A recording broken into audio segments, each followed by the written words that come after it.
Good afternoon on a mid-December afternoon. It is Rhode Island College. It is UMass Boston for another Little East Conference women's basketball matchup from the Clark Athletic Center Gymnasium. Hello, everybody. My name is Joe Braverman, joined alongside Max Clifford. Max, this is a very important game for both sides of it. You got UMass Boston coming in, still looking for that conference opener victory, but meanwhile, Rhode Island has yet to win in a conference matchup. Yes. This is a big, you got me? This is a really important matchup for both teams with conference play starting up. These teams want to set a tone early. Not exactly what they wanted for either team from the out-of-conference play, but that's all right. Once you get into conference play, that's what really matters, and they want to get started on the right foot here. So let's take a look at our season statistics for both sides of it. UMass Boston is very heavy on the defensive end, but their offensive numbers haven't been terrible as you compare them with Rhode Island College, though, about even in points and in points per game. The big difference, though, are the rebounds and the turnovers, as you can see.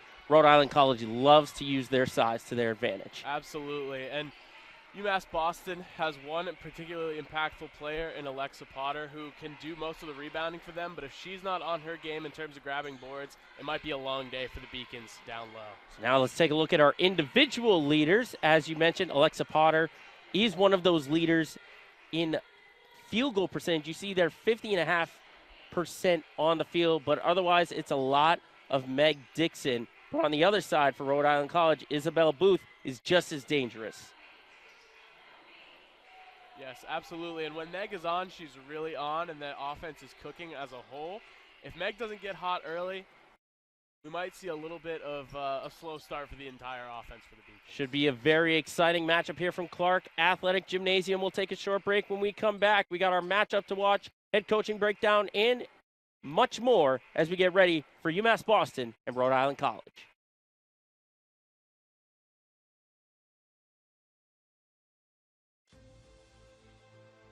Passion's love. Passion is love for what you do. Because I think when you face challenges, it comes down to how much you want it and how much you love it. Passion is what keeps you going forward. Seeing so many people that were like-minded and so hardworking in their sport and academics, being surrounded by like-minded people makes you want to be more passionate. I think it pushes you to a different level that maybe you didn't think you had. And you can do the best of both worlds and love all of it. Proportion to me is the lived experience of our Division III student athletes. They balance life from an academic perspective and the rigors of competing at a high level, bonding with teammates and building lifelong friendships. But they also are involved in their communities. They work jobs and internships and volunteer. They've learned to be resilient. Diverse experiences are setting them up for the future. Passion's love.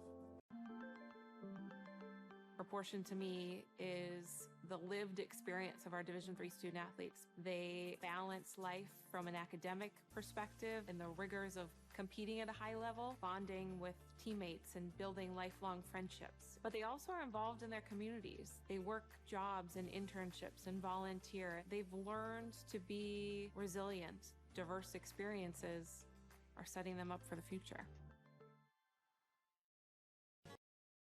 Minutes away from tip-off between the Anchor Women and the Beacons here on a early December afternoon. Let's take a look at our players and matchup to watch. We talked about it right before the break, Max. Meg Dixon, she can do it all basically for UMass Boston, but on the other side, Isabel Booth, just as dangerous. Yes, absolutely. These are the two primary scorers from the guard position, and what I'm looking for from Meg is to get that three-pointer going early. That helps out the whole offense to boost them with a few triples, gets the momentum going and really gets the scoring started for them. Because if she doesn't get started, the offense as a whole might not get started at all. Coming off an 8.8 rebound performance and the loss against WPI. Meanwhile, Isabel Booth is dangerous not only in scoring, but you see there a little under 8 rebounds a game. They love to use that too big presence down low. Yes, absolutely. These are a couple players who are liable to go for a double-double at any point. Meg Dixon, you think of her as the primary scorer, as the best shooter on the court, but she can grab a ton of rebounds as well, and Elizabeth Booth is the same thing in a different uniform. Let's take a look. Not only is it going to be on the court, it's going to be off the court as we look at our head coaching breakdown For Heather Jacobs, second season for UMass Boston, currently 4-1 at home. So we've seen it early on in the year. She's a defensive-minded coach. She loves when her team can play some defense. Absolutely. Defense is the name of the game. They're coming off that game, which was very disappointing for them against WPI. Only put up 23 points, but if you can have a positive takeaway from that game, they only allowed a really good WPI offense to put up 50. So to hold a team like that to 50, it kind of helps you forget a little bit that you only scored 23. Meanwhile, on the other side for Rhode Island College, Jenna Cosgrove in her 6th season already has got some good stats on her resume, back-to-back Little East Conference champion and a 90-39 overall coaching record. This is a great matchup of coaching minds here between UMass Boston and Rhode Island College. I'm really excited to see what they each do strategically with the teams that they have here today. We are only a few minutes away from tip-off. We'll take another break. We'll come right back. We've got our sneak peek at the Beaks, our starting lineups, and more keys to the game as we are, again, minutes away from our start of a conference doubleheader between UMass Boston and Rhode Island College. The 5-campus UMass system is the university that educates the workforce of Massachusetts. We recognize that we are truly here for a reason, and that recognition inspires us and drives us every single day. Responsibility is being accountable for your words and actions, first and foremost. It also is an obligation to be a positive influence in the communities around you. Being in a D3 program, you're going to have lots of different opportunities. You're not just an athlete, you're also involved in student life. Your academics are extremely important. We give a lot of our student athletes responsibilities right from the start by giving them leadership opportunities, by having them engage in the community, be a positive influence. That's being a responsible person. I believe sportsmanship is it's a mutual admiration and respect for your fellow competitors. We all go through a lot to reach the point where we compete against one another. It's important to realize that. So once we're finally on the field or on the court or on the starting block, we look at each other as fellow human beings and not just competitors. Being able to recognize the hard work that other athletes are putting in creates a more positive and inclusive environment. Let's take a look at a sneak peek for the Beaks as we end the 2022 calendar year. Men's ice hockey going in the Codfish Bowl, their usual tournament yearly. They start off against Fitchburg State on the 29th at 1:30. Then, depending on the other game, it will be either Albertus Magnus and Tup the following day. And then on New Year's Eve, we'll be right back here for women's basketball against Eastern Nazarene at 11 a.m. And meanwhile, women's ice hockey will be at Amherst College at 3. Just a busy stretch for the Beacons down there at the end of the year. Great opportunity to get the big out-of-conference wins for hockey and some out-of-conference wins for that. It'll be exciting as we wrap up again the calendar year. We'll take a small break as they're going to play the national anthem here. We'll get you to center court for that one. We'll give you the starting lineup just afterwards. And then we've got more keys to the game coming at you. Comprehensive learning is being able to adapt to experiences and apply the things that I learned. Being an athlete and juggling academics helped me grow as a person, and things that I've learned, I was able to apply it in another field, putting them into everyday life. Developing comprehensive learning helped me prioritize certain things to make sure I get to where I want to be. Paris changed my life, and I got there through UMass. Those very specific seminal moments in Paris, the subway. A man in a tuxedo walked in, and a woman in a long gown. And it was stunning. It all hit me. It was like a lightning bolt. There was this world of beauty and style that I wanted to be a part of. That was the beginning of the journey. And that all came through the University of Massachusetts. And that was really a key moment for me. That's one of those moments you never forget. Celebrate the soggy shoes and the slow starts.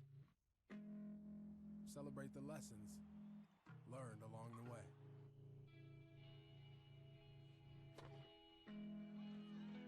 These are the wins. Not the shiny nail-biting kind. These are the last a lifetime kind. Something I discovered in myself is that if I have a goal, I can accomplish it. It's a well-rounded experience. At a Division III school, you primarily a student athlete, so the school is really shaped around you developing yourself as a complete individual.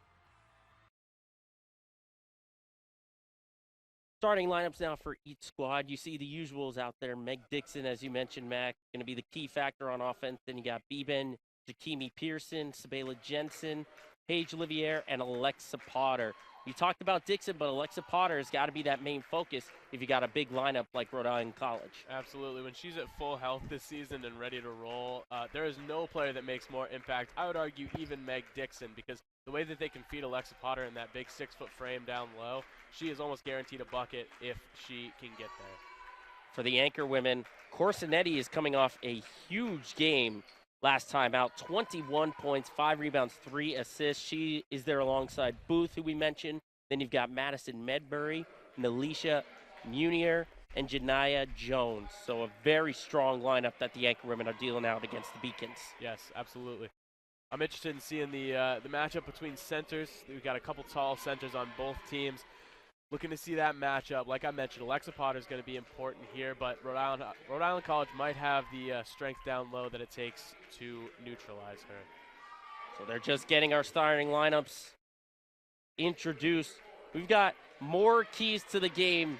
Max, let's start on UMass Boston's side. Overall, you've got a very important game for UMass Boston if they want any shot of getting some conference action in the playoffs. Absolutely. What are some of your keys? Yeah, so we look here. Smart shot selection is going to be huge because the Beacons can make a lot of shots, but once they go cold, they go really cold. And if they're not taking the right shots and they're not grabbing those rebounds to get those second chance shots, it's going to be trouble on offense. And we've seen a couple low scoring outputs that come from not taking the right shots.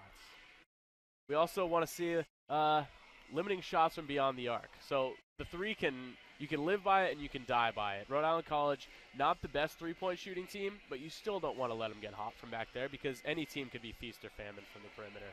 You do not want to let them get too many threes because that can really hurt you on the scoreboard. And then work in the paint. I've mentioned it a couple times now. This is a big center versus center matchup. I'm really interested in seeing Nelisha Munier match up with Alexa Potter down low. These are two big frames, two powerful, strong bodies that are going to be matching up down low. And if the Beacons can feed Alexa Potter at the right time in the right place, she's going to put up a lot of points.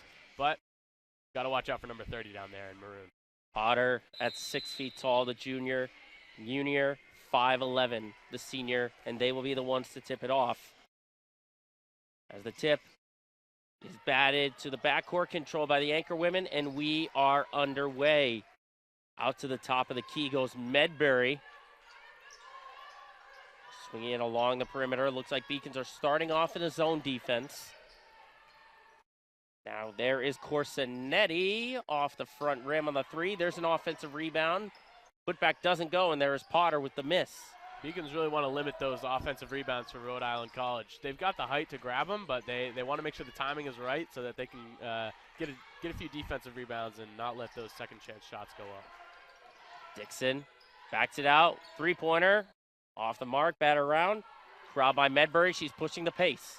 Now heads towards the paint, drives in, layup. Good through contact. Tough bucket. She was grabbed, not quite fouled. I didn't see a foul there, but definitely a lot of contact down low, and she pushed through and got that basket. That was nice. Medbury, only a sophomore. And now another opportunity with a 3-on-2 and a beautiful pass. Medbury with the finish. Bad pass from the backcourt to the front court. Goes right into the hands of Rhode Island College, and they had a 4-on-1 there. There was no question that they were getting a bucket out of that possession. Looks like Beacons were a little bit surprised on that previous possession with the 1-2-2 full court press. Definitely. And now Potter turns a little too strong off the glass. And that is what she does so well, getting the shot with her back turned to the basket and turning around and making it just hit all rim on that one. Anchor women changing the pace yet again. Booth directing traffic, using the screen. Drives for the layup off the mark, tipped and corralled by Jakimi Pearson. Now up the half court. Pearson looking down low again for Potter. And that goes off her hands. It'll go to Rhode Island College. I have to imagine the Beacons coaching staff is telling their players to slow down a little bit.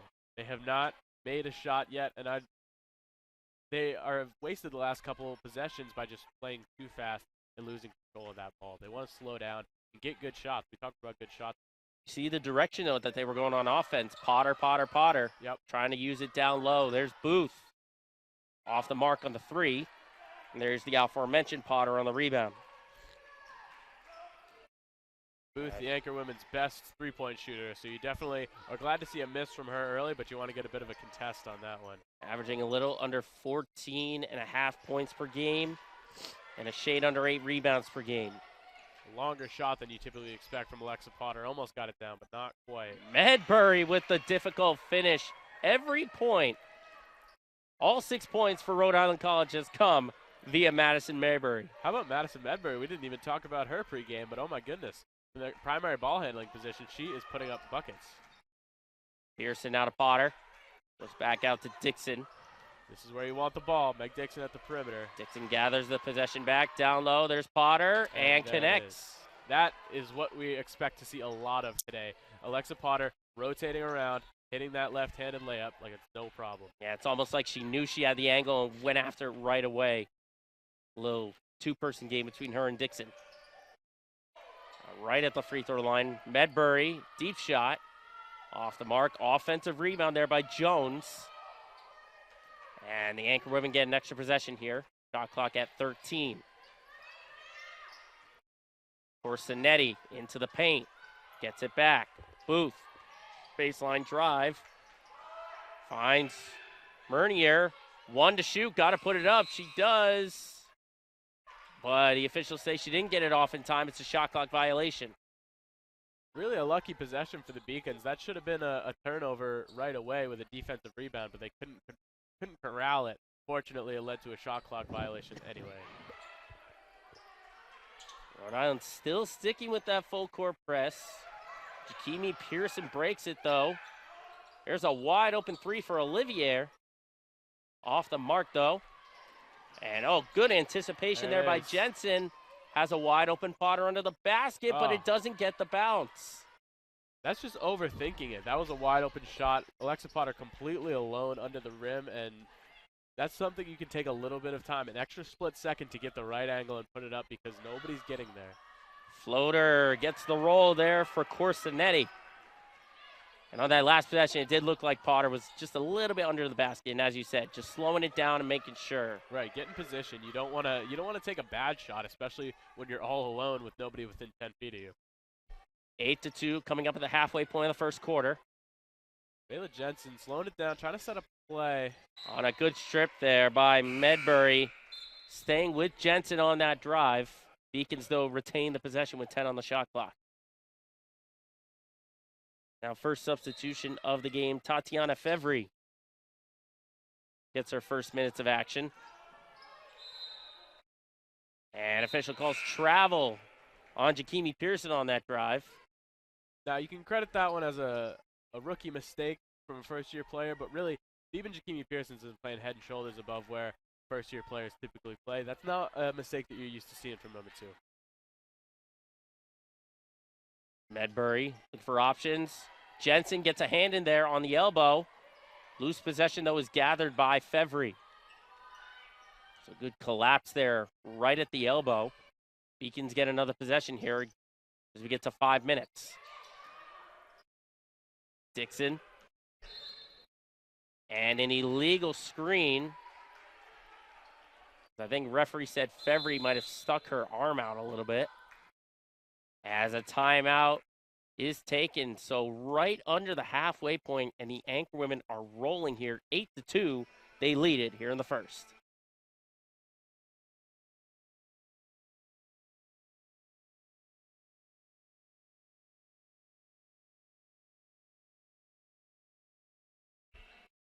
Max, tell me what you've seen from Rhode Island College. What have they been doing so well here early on? Well, we talked before the game about the big matchup between centers, and that really has not been a factor at all today. So far, I've been wrong about how impactful that would be. The really important matchup has been between the guards, and right now, Rhode Island College is winning the battle of the guard play big time. Antonia Corsinetti and Madison Medbury are the only players that have scored for the Anchor women, and they are doing so by just being aggressive, getting the ball at the top of the key and driving to the basket and fighting through contact a lot of the time. The Beacons are a very aggressive team on defense, but only a couple turnovers so far for the Beaks. A lot of points from the guards, 8-2, and Beacons just are not getting the shots that they want, and they're playing very sloppy. A lot of turnovers. Remember, these are two teams on different parallels right now. Rhode Island started 1-2. They've won 6 straight with an average margin of victory at under 18 points a game. Meanwhile, Beacons are coming off back-to-back losses and have lost 4 of their last 5. Here's Medbury on the perimeter trying to get through. Poked out for a moment. Here's Booth looking to get in there. The floater off the mark. And Jakimi Pearson gets the miss. Now there's Dixon right at the elbow. Swinging it around.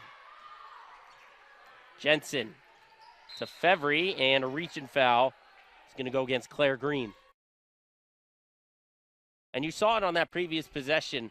You got to think that head coach Heather Jacobs is saying control those rebounds and don't allow those second chance points. Absolutely. The rebounds have been huge. The Beacons are not grabbing nearly as many as they need to, and they're giving Rhode Island College way too many chances. Dixon looking to drive, and she connects. And she's such a good sharpshooter that you forget that she can do that when she's down low in the post. That was an incredible move from her. Finding space and then getting to the rim. Finally gets a bucket about 6 minutes into this competition. Now from just inside the arc, Medbury is off. There's Booth on the miss. Now on the baseline, backing out. Extra possession here for Rhode Island. Again, Anchor women have yet to lose in a conference game, as Jensen will get called for the foul. And again, it was we mentioned it briefly, but a sloppy performance last time out for UMass Boston at WPI a week ago, 50-23. They lost that game. That was troubling to see. Just 23 points in a 40-minute game is something that you never want to see at any level of basketball.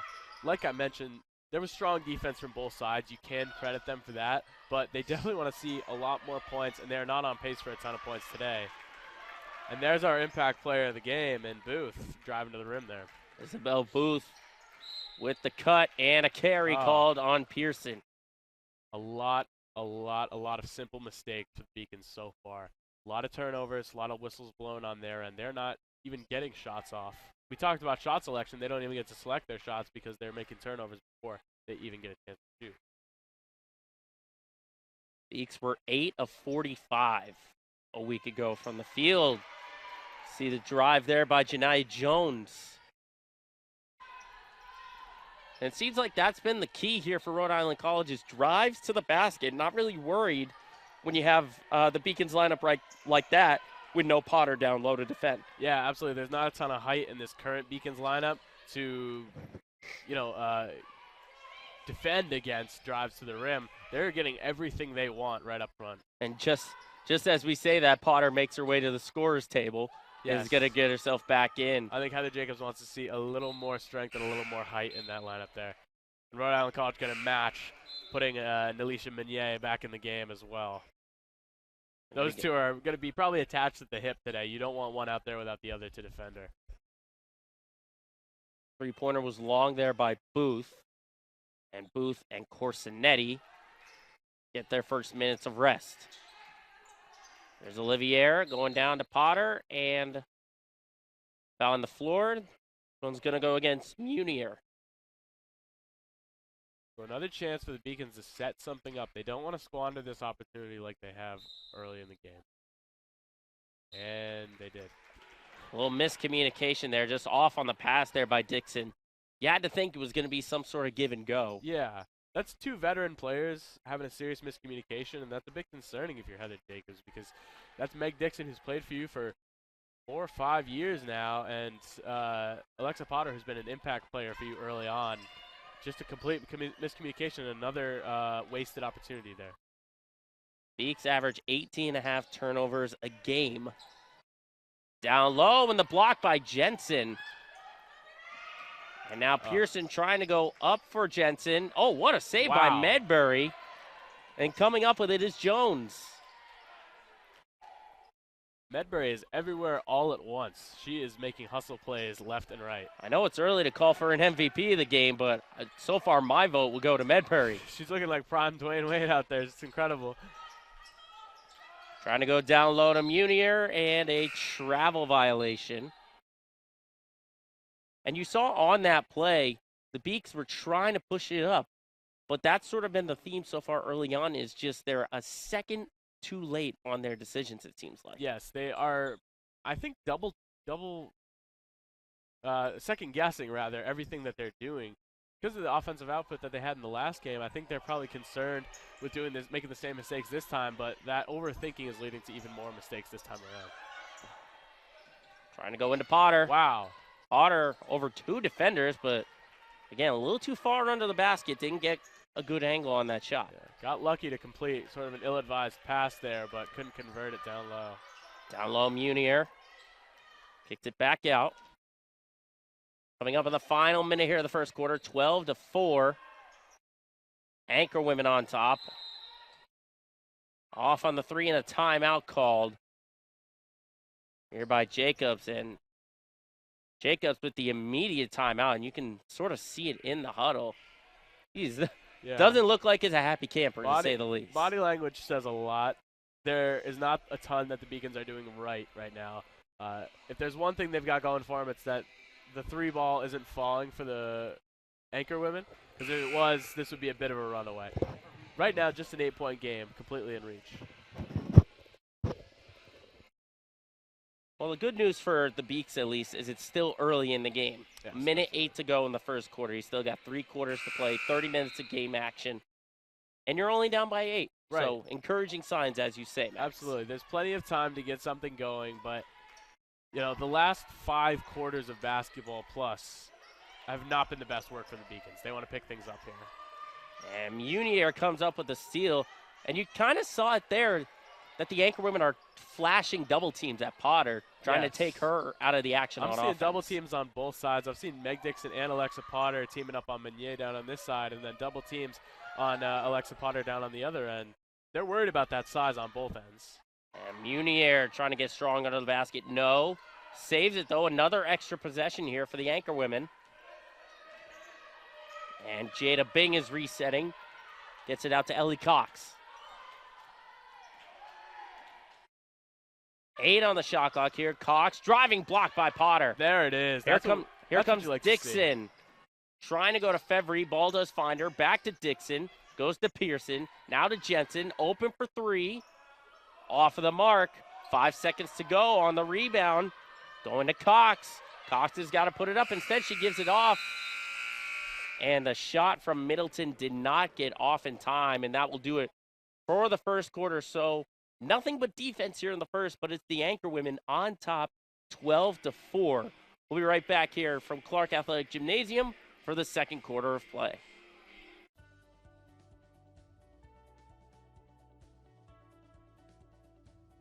I just wanted to get good grades and to do well, but it also made me realize that I have a lot of career goals. You're there to get a full college experience, not only participate in your sport, but participate in things outside of that, and it's all about growing as a person. My coaches have helped me with figuring out who I really am. Their lives are dedicated for us to succeed.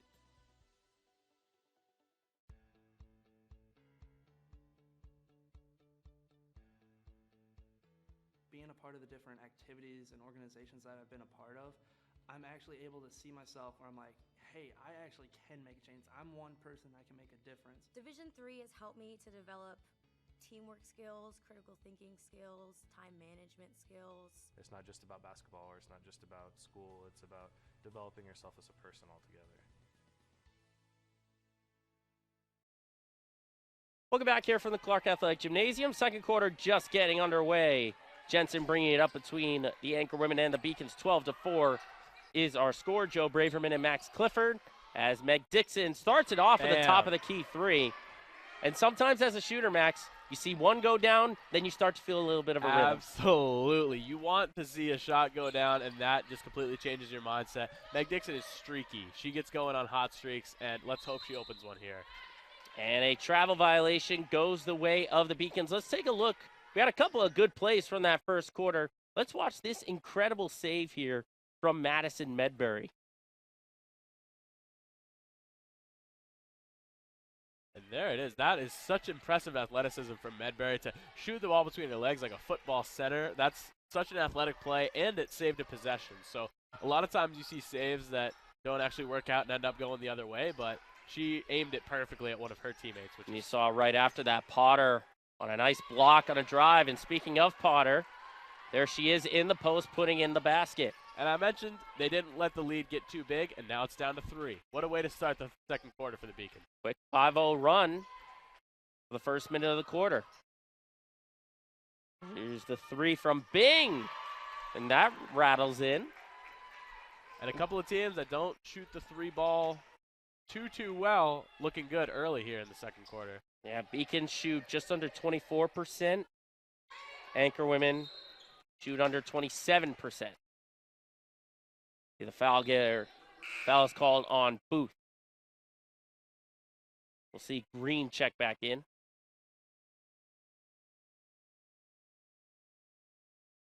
But again, both teams starting the second quarter shooting from beyond the arc. A lot of inside play in that first quarter. There's Potter turning and scoring. That was a difficult shot there off the wrong foot. Very much so. Alexa Potter doing what she does here in the second quarter. This is a great sign for the Beacons early. Number 33 putting in work down low. And a good defensive play there as Antonia Corsinetti was trying to drive and couldn't put it in. Now Alexa Potter coming off the court, hitting the trainer's table. Not sure exactly what's going on, but let's see how the Beacons respond without their star center on the court. Let's see if the shooting can get going a little bit. It's like she just has a cut on her lip there that she's getting tended to a little bit. Good news for the Beacons. Olivier off the mark. Rebound finds Jones. And now tip ball, and there's a wide open basket here for Jakimi Pearson. And Pearson doesn't need any help. She puts it in. And just like that, it's a 2-point game. So Beacons open the quarter down 8. Now they're only down 2 as they begin the second quarter on a 9-2 run. And it just seems like here, Max, that there's a different change of energy, I got to say, going from quarter 1 to quarter 2. Absolutely. After the first quarter, after what I saw in the first quarter, I was worried about that fast break there with 3 white jerseys and nobody else in the area, because that's the kind of shot that they were not hitting in the first frame. But the Beacons looking great on offense, playing strong defense, continuing outside of one big 3 ball from the Anchor women. Beacons are looking great here early, and the lead is down to just 2. And that's what playing good defense gets you. It keeps you in the game even when your offense is not on. And now that the offense is on, the Beacons have a chance to go on a bit of a run here. And you can see Rhode Island College on the other side. Yeah, that's Booth right there trying to encourage her team, just like, got to get back to the fundamentals. Yes, absolutely. As they say. But you got to give credit to the Beacons forcing those turnovers and capitalizing on them. That's sort of an underrated stat, I guess, is points off the turnovers. You can force the turnovers as much as you want, but it's how you capitalize off of them. Yeah, big time. The Beacons were not taking advantage of opportunities early on in the game, and they're looking completely different here in the second. A lot of good defense leading to good offense, and that's what you want to see continuing from the Beacons throughout the game. The Beaks still sticking with that 2-3 zone. It's worked for the most part. Again, this is an Anchor Women team that has yet to lose when in an LEC conference game. Deep three-pointer there for Janiyah Jones. Saw Jones work a lot down low in that first quarter. Now in the second, she's stretching it out. And the 5'6" junior guard knocks down the 3 and gets it back to 5.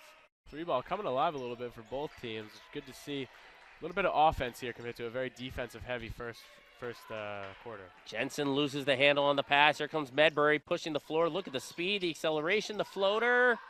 Doesn't get the bounce, though. Dixon tips the ball to herself on the rebound. Now Dixon trying to go down low for Pearson. And the foul gets called as it looked like she got a bump there from Green. Otherwise, she would have had an open basket. A really nice find from Meg Dixon there to find even Jakimi Pearson down low and draws the foul. Good play set up from the veteran point guard. You're seeing the change from the break is that the pace is picking up on both sides of the floor. Very much so. Different offensive mindset from both teams. And now another foul gets called here on Booth. It's already the third. Yep, the third of the second. Yeah, 13 foul on Rhode Island College. Second to go on Isabel Booth. That's into Dixon. Now goes back out to Fevry. Fevry with the pull-up. Off the mark. Not a bad shot, just missed a little bit from the freshman there. There goes Medbury. Slowing things down here for Rhode Island College. See them loading up on the left side here. And that one was going to Booth. Jensen got a hand in there. And luckily she was able to stay away from it. And the Beacons get it back off another forced turnover. Now Jensen back the other way. Again, this is game one of a doubleheader. The men for UMass Boston and Rhode Island College will play right after this. Dixon draws the foul. And we'll get our first free throws of the game for either side here. And this is where you want to see Meg Dick. She is an excellent free throw. Well, she's a great shooter from everywhere, but free throw shooter especially. She knows what she's doing at the stripe. She's been doing this for a long time. Again, Dixon, one of the top scorers in the LEC, 16 points a game, 8.5 rebounds, nearly 3 assists. And Dixon gets the roll on the first one for the 79.5 free throw percent shooter.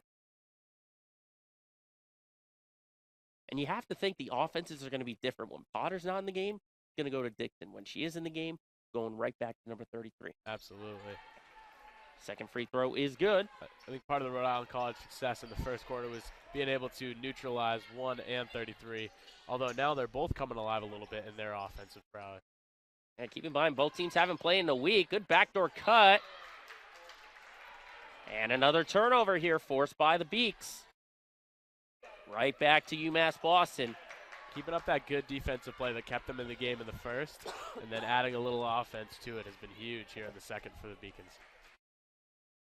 Jensen up floor to Fevry. Fevry right at the elbow. Dixon is open for the tie. Off the mark. And they'll just let that one go out of bounds. Now Potter will check back in.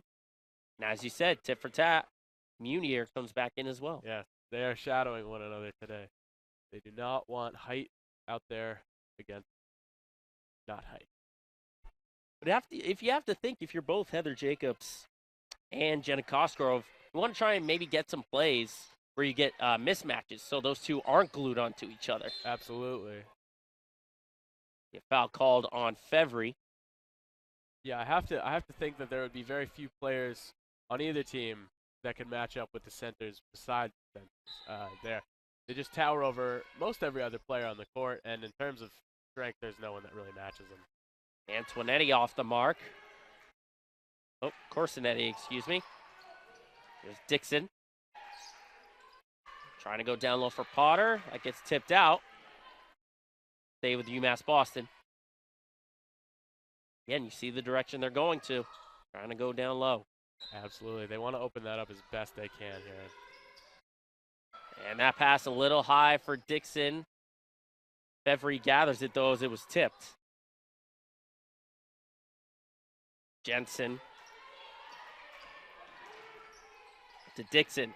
Now Dixon drives. Down low for Potter. Turns and shoots. And almost gets the bounce. And Dixon gets her own miss. She can't put it in. Potter can't put it in. Ball loose on the ground. And it's going to go to Rhode Island College. Bit of a messy play there. A lot of contact from both sides. No whistles blown. That's a lot of shots for the Beacons that didn't fall. You don't you want to see quality shots, but when there's so much chaos going on under the basket, it's hard to get a really good shot out of that situation. But you saw the difference there. Janiyah Jones went to the floor to try and get that one. Corsinetti, oh, what a play by Fevry. And she draws the foul. We're seeing that early on here from the Beaks is active hands on the drive, and they've been able to force multiple turnovers. Absolutely. You can count. If you're playing offense against UMass Boston, you can count on a few hands in your personal space when they're on defense, because they are very active, reaching in, trying to get those steals. And they don't draw a lot of reach-in fouls either, which is impressive. So Beaks are in the bonus here, which means it's going to be free throws the rest of the way. Fevry misses one. And how about Fevry, the freshman guard from Drake at Mass, getting a lot of playing time here against one of the top teams in the conference. She's been one of the more impactful first-year players throughout the whole season. This is a pretty short bench for UMass Boston in terms of veteran leadership. So they've been seeing some good opportunities for young players. Obviously, Beeben Jakimi Pearson, a regular starter, but Tatiana Fevry tends to be the sixth woman on this bench, and she's really made an impact as a potential big, as it were. She's only 5'5", but she has a big presence. Now from the corner, Green connects. Claire Green from the corner. It looked like a great play defensively for the Beaks, but just couldn't corral the loose ball, and it left one person open, and that was Claire Green. Right. Here's Dixon. Now to Potter. Potter fakes the handoff. She's going to drive and draw the foul on Munier. Impressive setting up the play from the big Alexa Potter. We used to seeing her down low in the center position, but she set up that play well. Faked a little handoff and then rolled right to the basket and draw the foul. And I think that's going to be a key here is Potter being used on the perimeter. Yeah. You know, you think about how she started the game. They basically put her down low on either block, shift from side to side. Now you see her at the perimeter doing some handoffs and some passing. That's another thing Rhode Island's got to account for. Absolutely, yeah. UMass Boston has 5 players at any given time on the court who could do pretty much anything. And if they're doing it well, that's dangerous. Now the lead is back to 3 for Rhode Island College. Again, this was a quarter that started with a 12-4 lead for the Anchor Women. It's been a 13-8 run, and the ball is going to get stuck at the top. Let's hope they have an extra ball. They've got a host of them.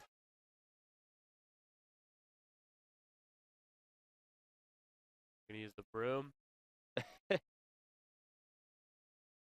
I mean, I'm looking right in front of us. We got a ton of warm-up balls, but I think they're actually going to go try and get it stuck or try and get it out. The balls are locked. The ball rack has a padlock on it. There we go. Got a ball. Well, hopefully that doesn't become too big of a distraction. Just seeing that ball right on top of the shot clock. Both teams getting a little huddle in. That's they're gonna try. They're gonna try and jar it loose. Hey. Oh, there good. We go. That's Fevry's best shot of the game so far. Yeah, there we go. Who says first-year players can't make an impact? There we go. Getting the ball unstuck. If you've ever been to a rec league, you know that's happened multiple times, whether it's like getting stuck like that or getting wedged like between the rim and the backboard. The wedgie, as they call that. Yep. I think on top of the backboard is much harder than the rim because usually you have someone who can jump up and touch the rim at least to loosen the ball. About to say, Fevry might have had the hot hand. Right. After that shot.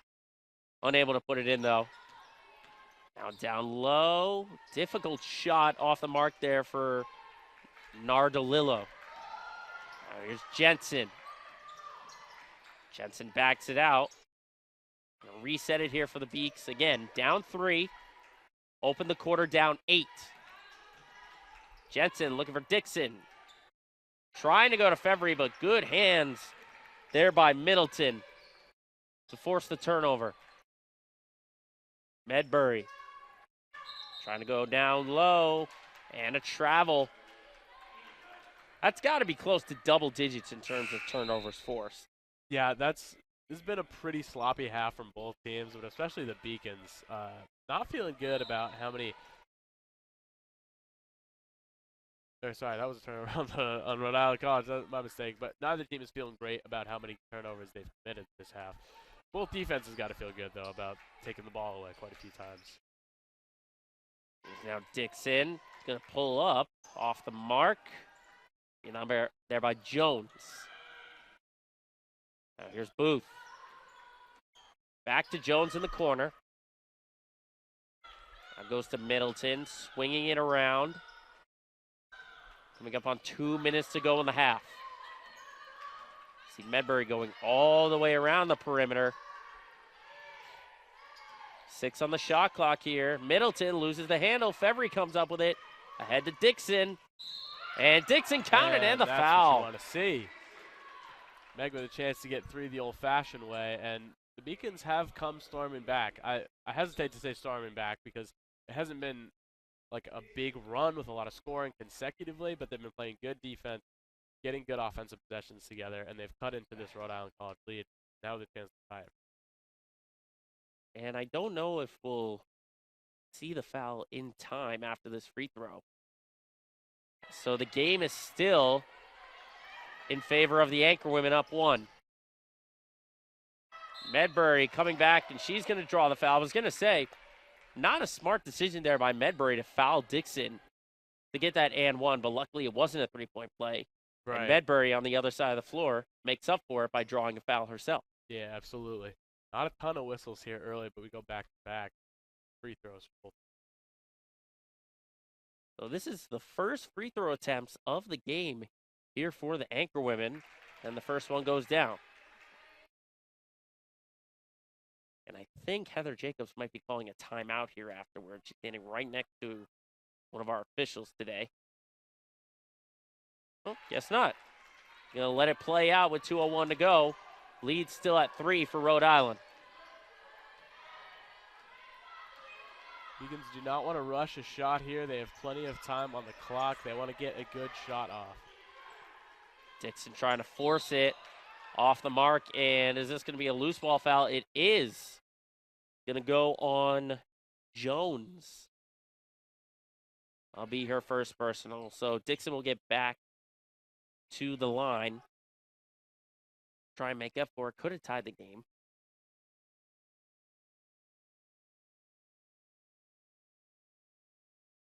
As mentioned, Dixon, one of the best free throw shooters percentage-wise. Knocks down the first. Let's look back at that and 1 that Dixon drew before. Be on the fast break here. Medbury just got her hand in there. Yeah, it was close. It was close. It could have gone either way. There's another angle.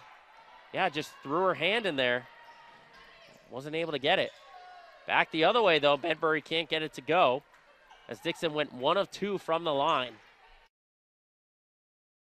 I think Dixon, not her usual free throw shooter. Oh, nice hands by Medbury. Coming up with the steal of Jensen, and she lays it in. That's just solid one-on-one defense right there. Medbury is having an incredible first half. Offensively, defensively, she's everywhere. She is in the Beacon's ear every single play. And you see there, she gets called for the reach-in foul, so maybe a little bit too active with the hands. Yeah, definitely with the impact that she's making today. She does not want to get into foul trouble, but that's exactly what we're seeing here, and she's heading to the bench. Well, it is her second personal foul. See a couple of subs coming in and out.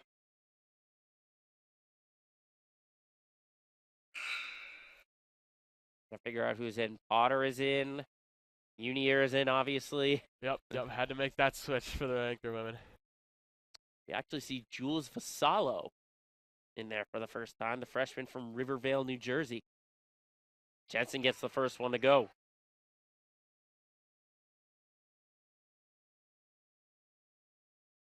Interesting for Vassallo. This is only her 5th game played on the season. Yeah, Jules has had some trouble staying healthy this season, but when she does get out there, she makes a big impact just as a first-year player. Down low to Munier. Oh, nice move to get inside. Faked the pass on the perimeter and got right to the bucket. That was a shifty move from the center down low, and you got exactly what you wanted out of that possession, a nice uncontested layup. Jensen looking for the backdoor cutter to Dixon. Too far, though. Steal here by Booth. Booth gets the extra pass, but a travel called on Cox. Another giveaway for the Anchor women. This is how UMass Boston has been able to keep it close. Even though they've only put up 22 points so far, they're right in this game because of the mistakes that both teams are making on each end. Yeah, we'll get you some official numbers, but the turnovers for both sides have got to be up there in the double digits. Potter driving in, and she gets it in with the left. That is Alexa Potter's bread and butter. Making a big move, taking it right to the rim, and nobody else can get up there with her.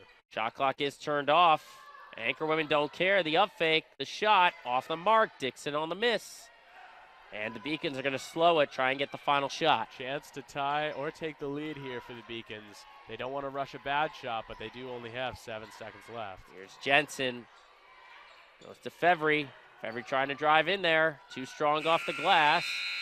And that will do it for half number 1.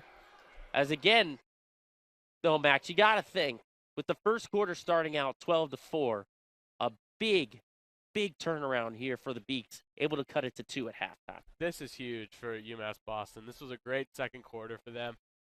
To be going into half just down 2 after being down 8 at the end of the first quarter is a big turnaround for them. And look, not everything didn't look so shiny and perfect in the second quarter, but it was a whole lot better than what they saw in the first. So a big improvement here from the Beacons. Beaks outscored the Anchor women 20-14 in that corner, and they've got that lead down to 2 with still a whole half of play to go. We've got a ton of action here at halftime. We got a couple of highlights from men's basketball. We'll give you the full halftime stat as well as our LEC scoreboard. But first up, let's show you what men's basketball did back on December 13th as they took on Salem State. Until then, it's 26-24. Anchor women on top of the Beacons. The best start since the 2016-17 season at 7-3.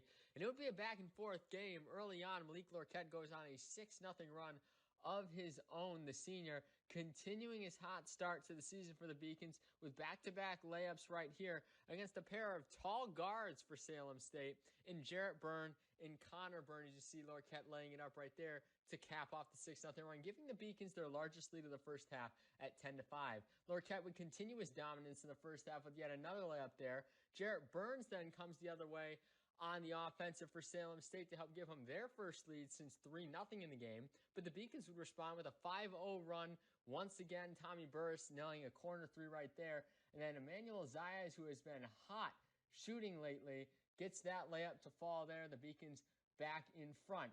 And then Connor Byrne would go on a 4-0 run for the Vikings with 2 baskets right here. Helps them reclaim the lead 30-28.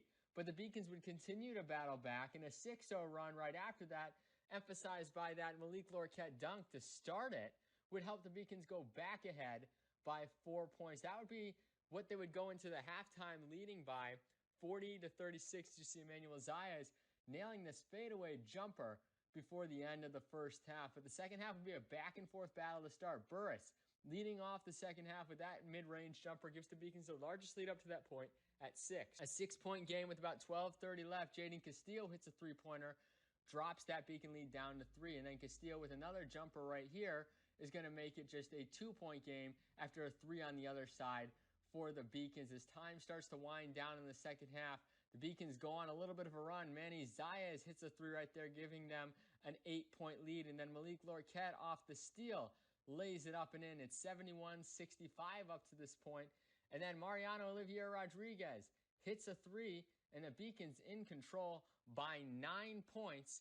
Xavier McKenzie really putting this one away with 3 minutes to go. Hits this jumper. The sharp-shooting Beacons shoot 50% from the field yet again, 40% from three-point range in this one as they go on to win 87-78 over Salem State, moving to their best start since 2016-2017. The Beacons will look to move into their best start under head coach Jason Harris on Thursday night against Westfield State. Tip-off scheduled at home for 7 o'clock p.m.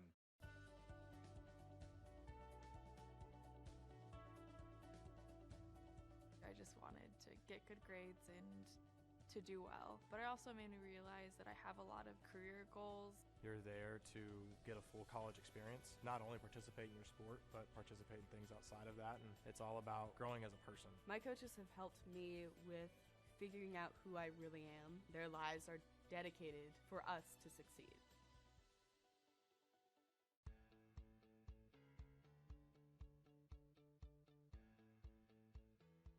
being a part of the different activities and organizations that I've been a part of, I'm actually able to see myself where I'm like, hey, I actually can make a change. I'm one person that can make a difference. Division III has helped me to develop teamwork skills, critical thinking skills, time management skills. It's not just about basketball, or it's not just about school, it's about developing yourself as a person altogether. I'm the first undergraduate alumnus to lead this university. I'm very proud of that. I was literally able to transform my life because of the University of Massachusetts, and I want that for every single student that walks through the door.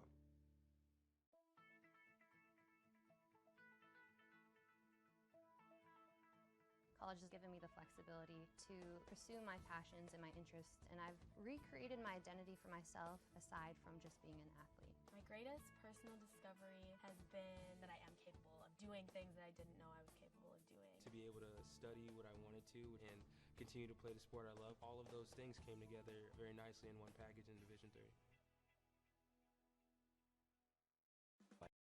Back here from the Clark Athletic Center and Gymnasium, we're still at halftime here, 26-24.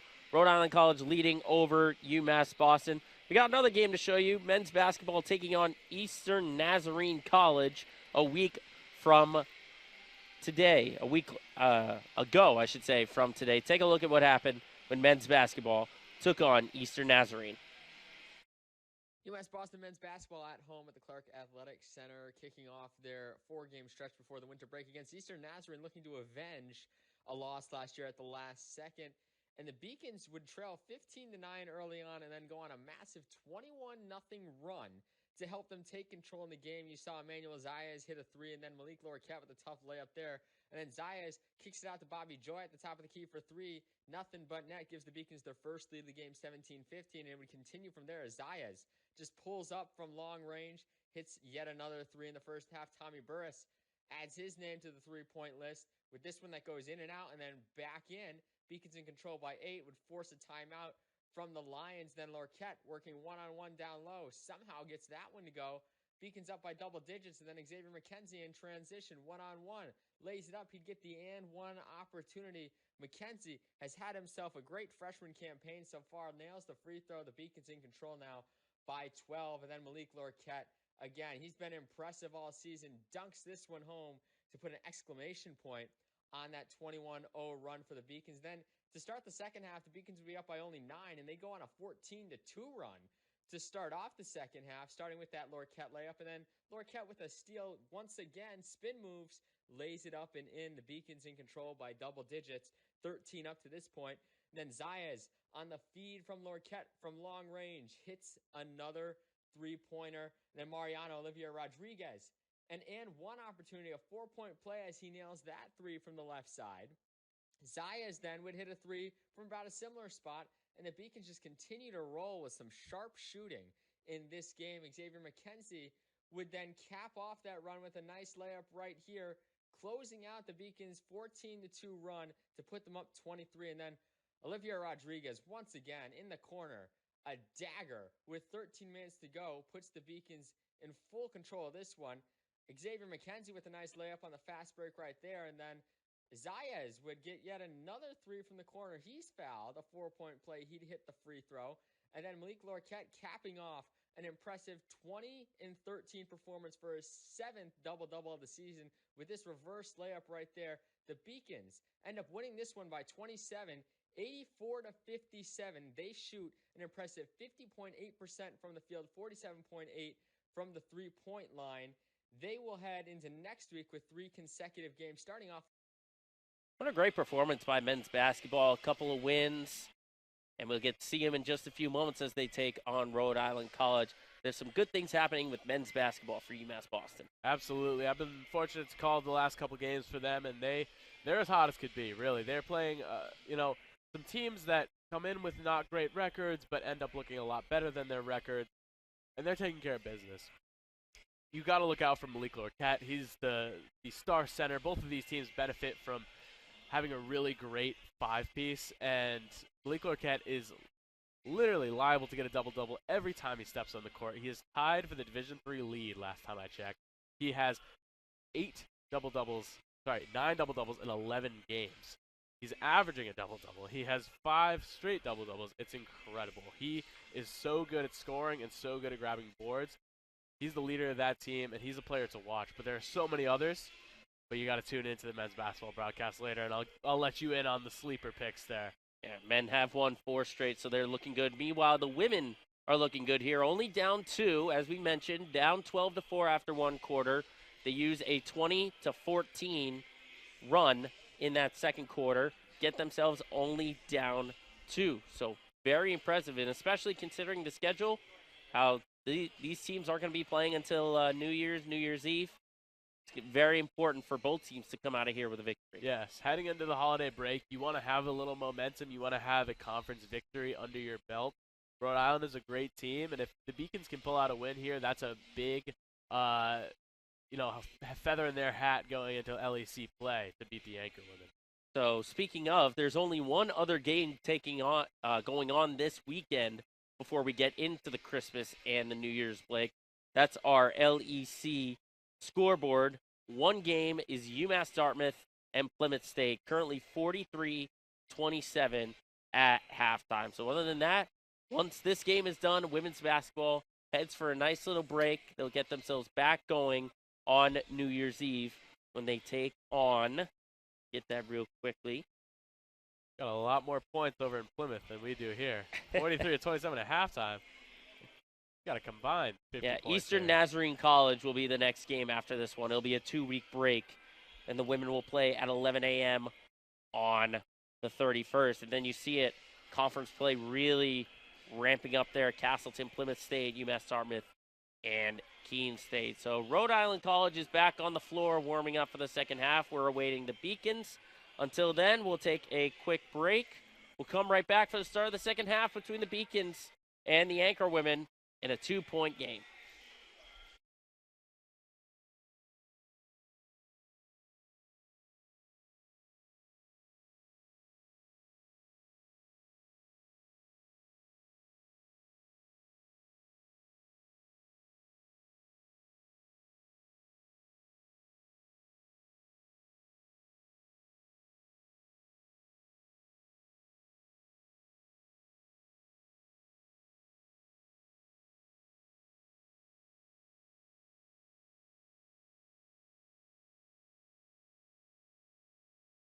UMass Boston men's ice hockey at home taking on Anna Maria College, looking to get a win before the winter break, having come into this one losing 4 in a row, as Jacob Banks would help snap the Beacons' 3-game scoreless streak, 10-period scoreless streak, with that first period goal redirect off of the Blake Coleman shot on the pass from Gino Carabelli puts the Beacons ahead 1-0 early on, and they would continue to just have the offense be aggressive.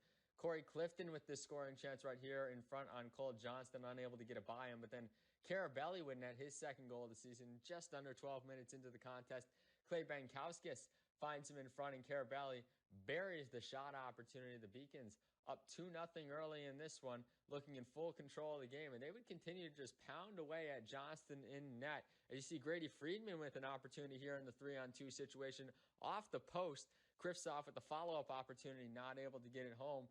Banks and Carabelli teaming up here with the scoring chance in the second period against Johnston. Pushing and shoving would ensue after the play. And then Carabelli again in the 2-on-1 situation gets this puck in the middle, and he fires it on Johnston, who makes the save straight away. Sam Best would be a rockin' net for the Beacons, especially through the first 2 periods. Some great saves right there against the Amcats. And then Kristoff in the third period would have this shot opportunity off of the top of the net, and it would stay there. So the Beacons lead is still 2-0. And then Best, like we mentioned before, a rockin' net. Another nice save in the splits right here, keeps the game at 2-0. Gino Carabelli once again in the 2-on-1. Cannot get that shot by Johnston. And then the big play of this third period would come right here. Carabelli lays this hit on an AMCAT player in open ice. After this, a little bit of a scrum would ensue. Carabelli would get charged with a game misconduct in a 5-minute major for contact to the head. And the Amcats now, with that 5-minute power play, would fully try to utilize it to get back into this game with just over 8 minutes left. Jazz Kristoff, though, tries to give the Beacons a 3-goal lead, unable to do so. And then this is where Anna Maria would finally break through. Derek Raposo with the power play goal, his 4th of the season on the assist from Cam Toby, cuts the Beacon lead down to 1. And then a short while after that, less than 2 minutes or so, Cam Toby. Back at the Clark Athletic Gymnasium here, 26-24, Anchor women on top of the Beacons. We're about to start the second half of play. Joe Braverman with Max Clifford. Max, what are you going to be looking for here in the second half? So I want to see a lot cleaner play from both sides. Both sides committing a lot of turnovers. We mentioned that's a weakness for both teams. And I think the team that commits fewer turnovers here in the second half is going to be the team that comes out on top. A lot of sloppy passes, a lot of travels and foul calls, just things that they need to clean up, as well as allowing fewer offensive rebounds. It's more of an issue for the Beacons, but there have been a lot of missed rebounds on the defensive side that could have turned into offensive possessions, but instead gave the Anchor women another chance. So I'm looking for just cleaning it up and hopefully scoring some more points. I mean, it'd be exciting if there were a few more points than just a total of 50 here in the first half, but we'll see. I'm just looking for clean, well put together possessions for both teams. Beacons have already surpassed their scoring total from last game. They only put 23 up in the loss against WPI. And they've got 24 here on the afternoon. Best part about rock bottom, you can only go up from there. Anchor women start with the possession with the 2-point lead. Again, we stressed it. It was an 8-point lead. Beacons only put up 4 in the first quarter. Now they're only down 2. After that huge first half, attacking the rim once again. But it's Alicia Meunier that'll head to the line. Meunier, we mentioned it, the senior center from Leominster has basically been tied to the hip of the Manchester, Connecticut junior center, Alexa Potter. And she's able to get the first one on the bounce. And I wonder if they try on both sides of the ball for Rhode Island and for UMass Boston, maybe changing it up a little bit and maybe trying to avoid the 2 on the offensive side, maybe get some switches and mismatches. Absolutely. There's Jensen up the floor, goes to Dixon. Now down low, Jensen, nice give and go, and Jensen gets that one to fall. Bale Jensen makes an impact in a lot of ways that don't involve scoring, but she can get buckets too if she gets her ball, if she gets the ball in her hands at the right time. Saw right there, beautiful give and go between her and Dixon. Booth on the turnaround rattles home. And you do not want to let Isabel Booth get hot because she is the best scorer on this RIC team. Beacons want to limit her productivity in the second half for sure. Leading the team with just under 14.5 points per game, Olivier to Jensen. Jensen driving off the rim. Potter muscles her way in. Doesn't get it to go, but she does get herself to the line. And that was a strong possession from the Beacons. They passed up some opportunities for shots that were not so smart. Passed up a couple threes, drove to the rim, got a good shot off, and then Alexa Potter with an offensive rebound heading to the line now. That was a good put-together possession for the Potter on the year, a 54% free throw shooter. And again, she's been one of the focal points on offense here today.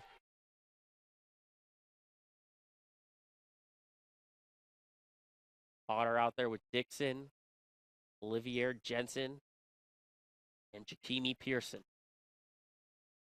Meanwhile, it's Corsinetti, Booth, Ardilillo, Medbury, and Meunier. There's Nardilillo trying to drive. She draws the foul on Potter. Alexa Potter's got to be careful. Don't want to get into any foul trouble here in the second half. They want to be able to have her on the court as much as possible. Well, note there's a bit of a mismatch. Alexa Potter is out there without Alicia Meunier, so one center on the court as a little bit. Only 2 personal fouls on Potter. As Nardilillo knocks in the first one. Nardilillo coming off a 5-point, 10-rebound game in the last game for the Anchor women against Keene State. On the year, she averages 12 points and 8 rebounds. So kind of a factor that we haven't really talked about, but can make an impact. That's an impact player for sure. Here's Pearson. Up fake it, very close to a travel there. Potter down low, looking to turn, and she knocks it in off the glass. once again, Beacon's waiting for the right shot. Even Jakimi Pearson was seeing the rim, the full length of the court. Decided to pass it up, got to Meg Dixon, passed up a 3. Fed Alexa Potter down low. That's a great possession for the Beacons. Game within 2 now. Here's the drive back out. Nardalillo is going to shoot the 3, a little bit long. Nice, strong rebound there by Jones. Another extra possession here for Rhode Island. Nardalillo turns. Oh, blocked by Potter. Rejected out of bounds. Stays with Rhode Island College. I think the Beacons will give the Anchor women those 3s. They've made 2, but they've missed 4. So I think, 5 now. So I think they will give them that 3-point shot because it'll lead to more possessions for them. You got to remember, these are 2 teams that do struggle shooting the 3. We touched upon it in a moment. Beacons 24% from 3. Anchor women 27% from 3.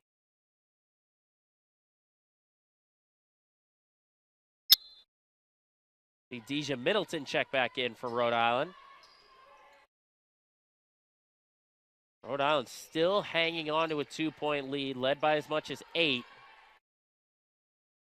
Here's Medbury drives off the mark. Potter gets the rebound out to Dixon. Head to Pearson. Pearson cross court to Olivier. See, they're looking for Potter down low. Doesn't get the bounce, though. Rebound to Middleton. There goes Middleton out of Medbury. Medbury slows things up. Beacons have been living on that 2-3 zone defense pretty much all game long. Middleton backs it out, working on Pearson. 10 on the shot clock here to Booth. Booth calling for the screen. Fakes the pull-up. And will that be a foul on the floor for Jensen? Looks like it will. That is where Isabel Booth is so dangerous when she gets an ISO there. And that's quite a rejection from Alexa Potter. She gets those arms up there, and she is so long going up vertically that they just can't compete with it. Not only that, she's good at staying with her player. Absolutely. Here's Nardalillo. Matchup Turns, and there's another block. Incredible. It was like a replay there. Yeah, replay the replay. Here's Jensen. That's beyond an instant replay. That's a real-time replay. Jensen for Dixon. Beacons looking for the tie here. Instead, they go for the lead as Dixon's off the mark. Not a bad shot from Meg Dixon, but definitely seeing that patience from the Beacons here in the second half. Nardalillo off the mark on the baseline jumper. Jensen pushing the floor. Good hands, though, by Medbury. Slowing down the fast break opportunity. Beacons will maintain the possession. And it's almost like head coach Jenna Cosgrove saw those last 2 plays and is like, you know what, let's get Munier back in. But instead, Potter goes to the bench. Right, yeah, it's been a bit bizarro world here with just one center at a time. They're not connected anymore. Dixon stays with the possession. Gets it to Olivier. Going to shoot the corner 3 and knocks it down. And the Beacons have their first lead of the afternoon. They've been waiting on that one. The corner 3, they haven't seen that fall in quite some time. Beacons offense is coming alive here in the second half. How do the Anchor women respond? Middleton can't answer back on her 3. Here's Pearson. Back to Olivier. Did she get it again? Let's go. Back-to-back 3s. Now we got a little excitement going here. All right, this is what we were missing in the first half here. We saw a lot of good defense, a lot of caused turnovers. Now we're seeing some offense and sharp shooting. This is what we expected from these teams. If you go all the way back to that first quarter where it was a 12-4 lead for Rhode Island College.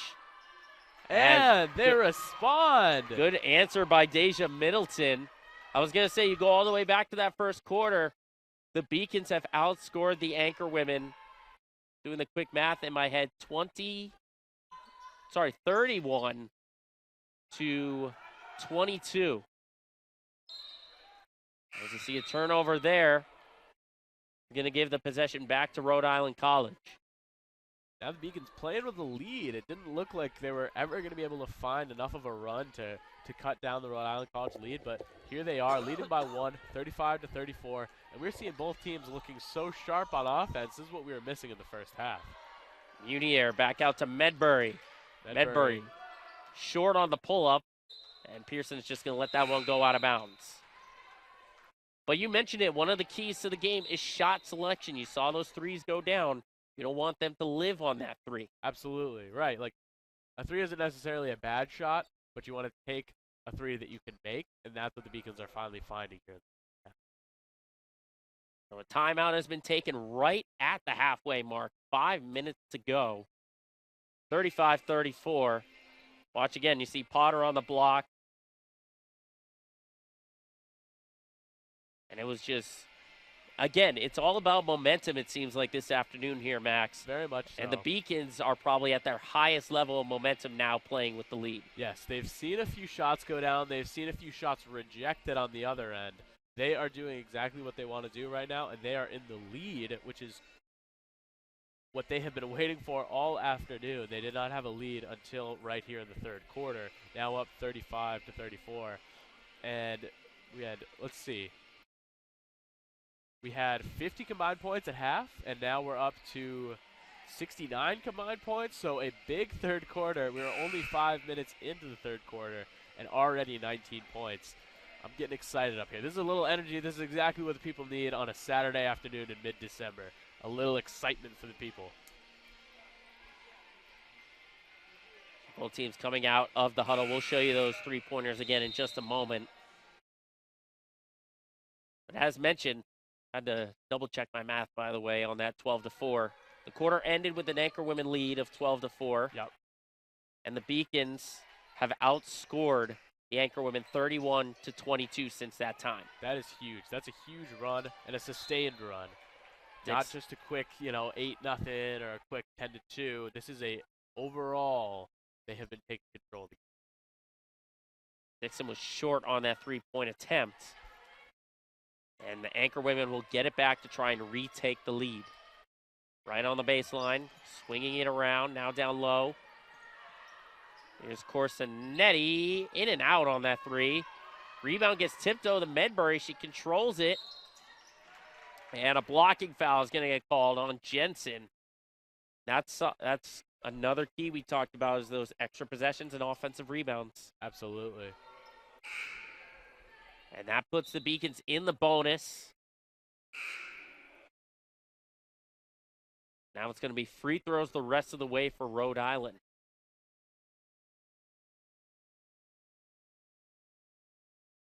Corsinetti, senior guard from Johnston, Rhode Island. Again, coming off a great game against Keene State. 21 points on 8 of 16 shooting and 5 of 10 free. 5 rebounds and 3 assists. The victory over Keene State. And she goes 2 for 2, and Rhode Island's got the lead back. We've been seeing a lot of trading leads here in the second half. Let's see if the Beacons can put together an offensive possession to get it right back in their hands. Remember, Rhode Island College has yet to lose a conference game. Beacons have yet to win a conference game. Goes off the hands of Fevry. And Rhode Island College will get the possession back. Mentioned those conference records. That's why this game will mean so much heading into the break. Because when you come out, whoa! And a miscommunication there on defense. Corsinetti was left all alone, and she knocks down the three. The Anchor Women have found their three-point stroke here in the second half. I did not expect much from them from beyond the perimeter based on their season numbers, but, man, they're looking good this afternoon. I'm impressed. Pearson down low to Potter. Potter muscling her way in, connects. That is what they want. That's that great shot selection, finding Alexa Potter down low. That's the offensive possession that they want to see every time. Here's Medbury going to Booth. Down low for Munier. That matchup. Out of Corsinetti. She's got the hot hand on that corner. Baseline drive. Tatiana Fevry doing a great job of keeping her in front of her. 6 on the shot clock. Drive floater is good. There for Green. And it looks like the Anchor Women have sort of rediscovered themselves. Absolutely. And have got the lead back to 4. Putting together some quality possessions here, the Anchor Women are. Here's Pearson out to Dixon. 3 minutes to go in the third quarter. Potter down low, and Booth came in and tipped it. And the loose ball finds Munier. Good play by Rhode Island College, getting on the floor for that one. And here's Booth. Fakes the three. Now back to Corsinetti. Looks like she saw the chaos and had to take a deep breath. Yep, got to slow it down. You're not going to get a good quality shot out of that much chaos. Oh, what a step back jumper there. How about the guards? 2 and 22, man. Corsinetti and Madison Medbury have been so impressive today, hitting their shots from everywhere and making a huge impact on defense. Fevry looking for options. Gonna take it herself. Now goes to Dixon. Dixon draws the blocking foul on Booth. And let's see, that's the third team foul to go against Rhode Island. Almost matching their largest lead of the game, which was 8. The lead's now at 6. Dixon will inbound it here. Pearson. Now trying to go to Dixon on the post. Another team foul, working towards that bonus here. Green got called for the reach in there. Saw Dixon in the post. And they're going to try that play again. Good cutoff, though, there by Green. Beacons had to go to plan B. Dixon trying to save it, and she does to Olivier. Now down low, Potter turns, and she draws the foul on Nardolillo and will get herself back to the line. So how about that? That's 3 fouls that the Beacons just drew within about, I'd say, 15 seconds of game action. They'll take that. They will take that. It doesn't look pretty, but they're inching closer and closer to that bonus, and this is a good free throw shooting team. They want to get in the bonus because they want to be taking extra shots down late. Here's Potter back to the line. First one is off the mark, though. Just under 2 minutes to go here in the third. Still a 6-point lead.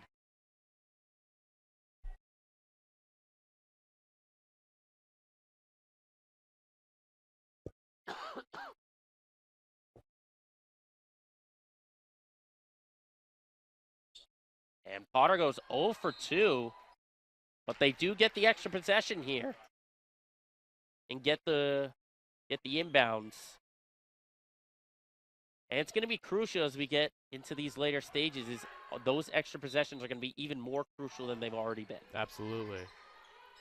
Pearson looking for options, using a triple screen there. A slow progressing play. There's Olivier with 10 on the shot clock. Drives, floats. Off the glass, no good. Rebound, Jones. Gets it to Medbury. Medbury pushing it. And you saw Nardolillo try to save it, but her foot was on the line. Still got to give credit to the Beacons D, though. This is a Rhode Island team averaging 62 points per game, holding them right now at 43. If nothing else, you could say that the Beacons are playing great defense lately. They're not putting out their best offensive outputs by any stretch, but 50 allowed to WPI and through most of the third quarter. And Dixon got fouled on the three-pointer by Isabel Booth.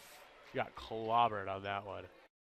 And it wasn't a bad shot either, the way it got off. It almost went in. I think the gym would have been ablaze if that had gone in. And that's a triple, Ramey, right there. You have a foul and a 3.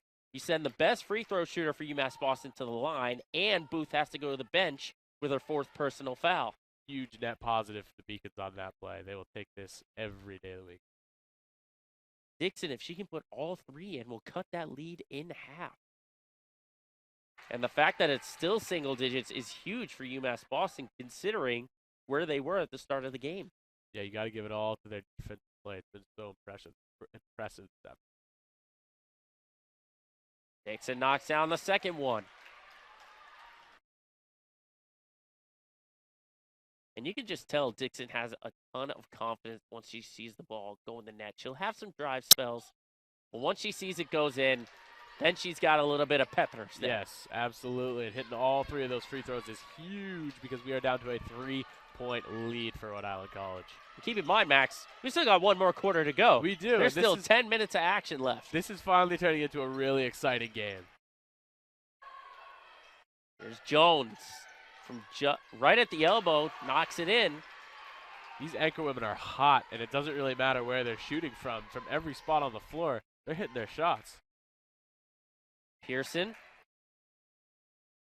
heads to the right side, trying to clear things out. Gets into the paint, layup, but a travel gets called. Another turnover here for UMass Boston. Quickly the other way come the anchor women. About a 7-second difference between shot and game clock. So there, almost another defensive breakdown as Medbury had an open lane. Corsinetti working one-on-one with Vassallo. Medbury, extra pass to Nardolillo. Good read there on the drive. And now 8 seconds to go. Shot clock turned off. Here's Pearson. Need to get one off relatively to quickly Dixon. here. Dixon driving, gets it to Potter. Potter drives, Bam. layup is good, right at the buzzer. At the horn. That was an impressive play with just 8 seconds on the clock. They set something up and feed Alexa Potter at the buzzer. Cut the lead down to 5. Once again, these Beacons are right back in the game. Offense is picking up here, 47-42. We've got the fourth quarter coming up in just a few moments. We'll be right back. Is going to net a power play goal, his second of the season on the pass from Matthew Byrne to tie the game up. Passion's love. Passion is love for what you do. Because I think when you face challenges, it comes down to how much you want it and how much you love it. Passion is what keeps you going forward. Seeing so many people that were like-minded and so hardworking in their sport and academics, being surrounded by like-minded people makes you want to be more passionate. I think it pushes you to a different level that maybe you didn't think you had. And you can do the best of both worlds and love all of it. Proportion to me is the lived experience of our Division III student athletes. They balance life from an academic perspective and the rigors of competing at a high level, bonding with teammates and building lifelong friendships. But they also are involved in their communities. They work jobs and internships and volunteer. They've learned to be resilient. Diverse experiences are setting them up for the future. Passion's love. It has become very exciting here at the Clark Athletic Center Gymnasium. 47-42 on top. Rhode Island of UMass Boston. Beacons are going to start with it as we start the fourth quarter. Max, the intensity and the energy picked up. Beacons went into the quarter down 2, had a brief lead. Rhode Island tried to extend it, but Beacons said not so fast. Yes, and I'm really impressed with the way that both teams have been able to pick up their offense, but even still, the Beacons defense keeping them in this game, keeping that lead close, not letting Rhode Island get too much, giving them an inch, not a mile, and building back and cutting into that lead. Like you said, they even had a lead at one point. Your reach-in foul is going to be called on the Medbury. Jensen was open calling for it. That's the third personal to go on Medbury. So you got Booth with 4, you got Medbury with 3. 2 very important pieces. Yes. In some foul trouble. Pearson wide open for 3, a little bit long. Jensen tried to go to Dixon, but a good play to knock it out of bounds by Jones. Yeah, if you're the anchor woman, you want to be really careful with foul trouble. Booth already sitting on the bench, which he should be making a big impact on this game. Medbury having probably the game of her season, and with 3 fouls, you want to be really careful. Dixon with a difficult shot there, does get her own miss, and the putback. I gotta tell you, that was like a no-look hook shot over 2 defenders, got her own miss, and then just made one of the easier baskets you can have. She was in there among a sea of red jerseys and still got a putback. That was impressive. Potter blocked from behind. Jensen back the other way, a 3 ties it. And you saw Pearson try to save it. It went off the basket, though. Behind the basket is out of bounds. And it can seem like, Max, with it being the fourth quarter, could be a lot of, like, nerves and anticipation, but there's still a lot of time on the clock. Yes, a lot of time left to play for these Beacons who are down just 3. And still, the defensive intensity is right there. What a big-time shot there by Antonia Corsinetti. Man, 3-pointer goes down. 2 and 22, I'm telling you, are having an incredible game for the Anchor women. This guard play they're playing out of their minds right now. Jensen looking for Dixon, trying to answer. Got it from the top of the key. And that's been a theme here. Basically, since the first quarter, whenever Rhode Island wants to extend that lead, try and get some space, Beacons are right there to answer. Right. The Beacons are keeping them on a leash. They let it get a little long, but they pull them right back in. This lead is still just at 3 points. Medbury floater is off. Otter with the miss.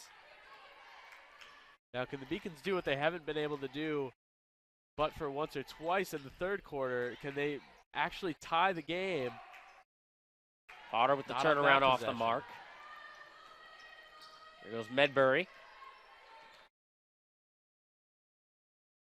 Corsinetti backs it out.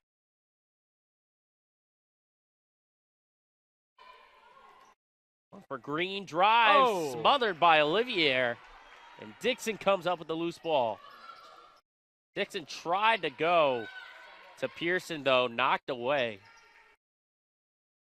Sloppy play is squandering so many opportunities for the Beacons right now. They got a great turnover. Paige Olivier ripped the ball right out of the other player's hands, and that offensive possession turns into nothing because the first pass is intercepted.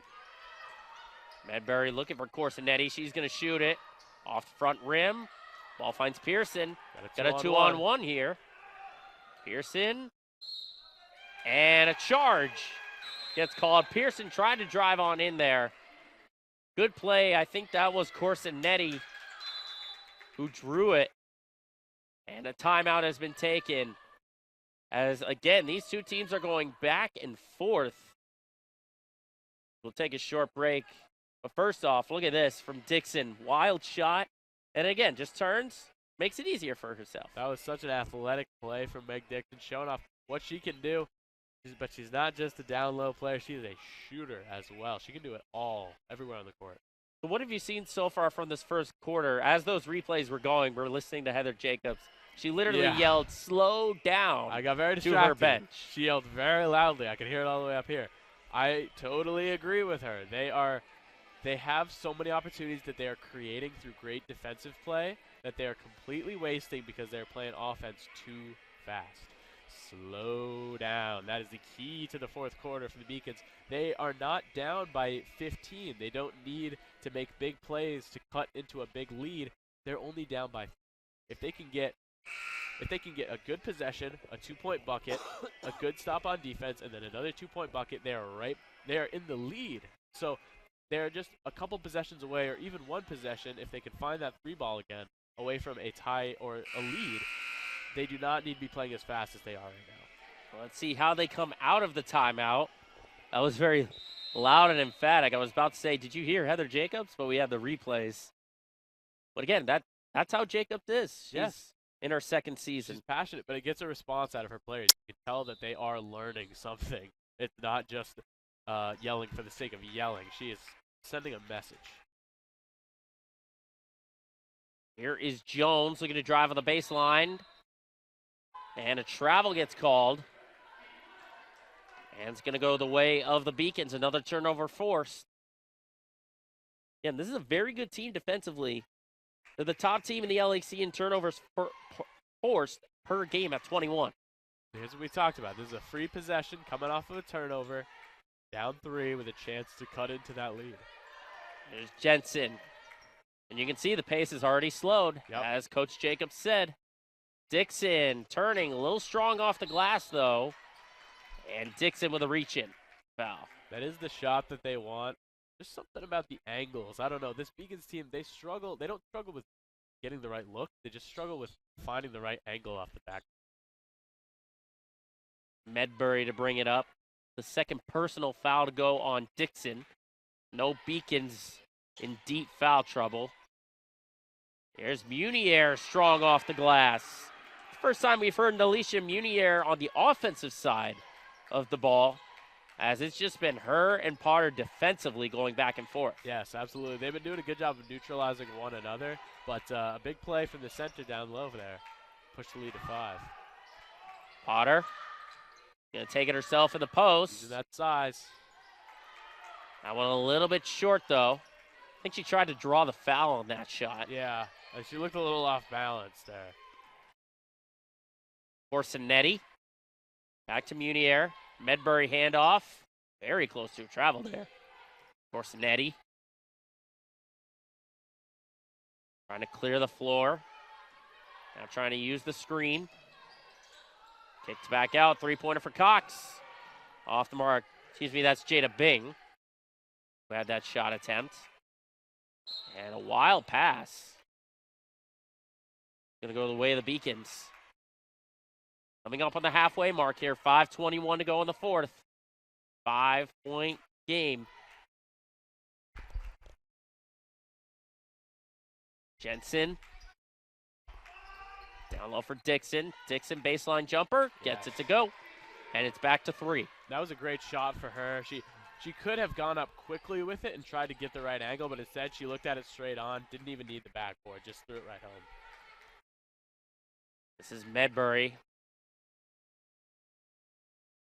Now Jones looking to drive. Crossover. Floater. Gets it to go. Tough bucket for the senior guard. That was impressive. How about the crossover in the paint at the free throw line? You don't normally see crossovers that close to the basket. Dixon with a deep three-pointer and gets nothing but the net on that one. That's how you know she's feeling it. That was a deep shot. Most players on the court wouldn't take that one, but that was Meg Dixon right there. That is what you love to see from her. Now a 2-point game. Munier, nice fake to get up and under. How about number 30? Finally coming alive on offense, getting the best of Alexa Potter down low. Back to 4. 4 minutes to go here. Jensen back out top. Goes to the elbow for Potter. Back to Jensen. Jensen goes to Potter. Turns. Gets it to go.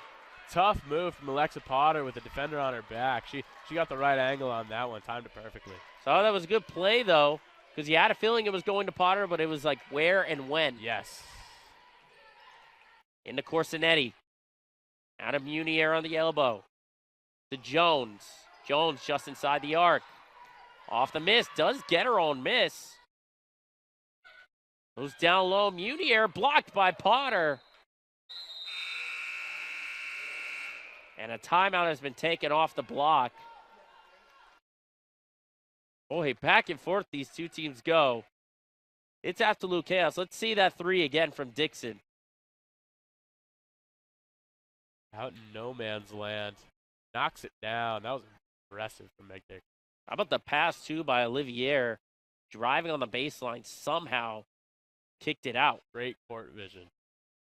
And that's why this is only a 2-point lead for RIC. No team has had a big lead in this game. This has been a very tight game going back and forth. UMass Boston only led once or twice in the third, but they've been right in this game. You can't deny that they've been right there. And all that matters is who leads at the end. So if they can cut this to a tie and then take the lead, they'll forget about the first 40 minutes. Keep in mind, Beacons have yet to win a conference game all year. They're 0-2. Rhode Island is 3-0 in conference play. And they've won 6 straight games. Their average margin of victory, almost 17.5 points in all 6 victories. This would be a big one for the Beacons heading into conference play. This is a big confidence booster, especially coming off an out-of-conference schedule that wasn't quite what they wanted it to look like. Now out of the timeout, 3:30 to go. Again, Potter with a nice block of Munier, and I feel like defensively, that's going to be a focal point, not just to the team, but maybe individually to Potter, saying, hey, just stay steady, watch out for that first and second move. Absolutely. Rhode Island will get the inbound here. Getting 15 on the shot clock, trying to go up top. Jensen gets a hand in there, and she cannot save it, though. That was an athletic play from Jensen. Couldn't quite get the save, but man, she got up there to get that steal.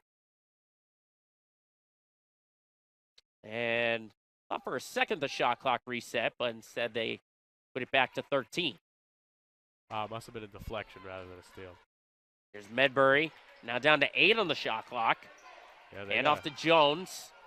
Jones looking to drive in. Too strong off the glass. Munier tries to put it up, no foul. And a shot clock violation.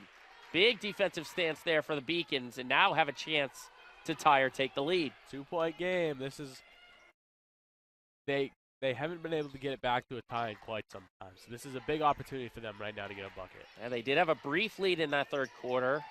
It was very short-lived, though, and oh, what a play by Munier. Just stepped right in front of the pass and took it away from Potter. She jumped that back like a cornerback. It was impressive. That the reach was. Alexa Potter was not expecting to see that. I think telegraph is the good word to use on that one. Jones down low, Munier. Saw Potter did get a hand in there for the moment. Jones now to the corner for Booth. Off the mark, fight for the rebound, and Potter takes it away. And a foul gets called. Only the second team foul, though, going against Rhode Island College. Oh, but look who it's on. It's on Munier. That's the fourth personal foul. And especially huge considering how much they've gone through the senior from Leominster. Yes, absolutely. She's been a huge impact here in the fourth quarter. They do not want to see her on the bench, especially because of that matchup with Alexa Potter. So you got Isabel Booth on the floor with 4 fouls.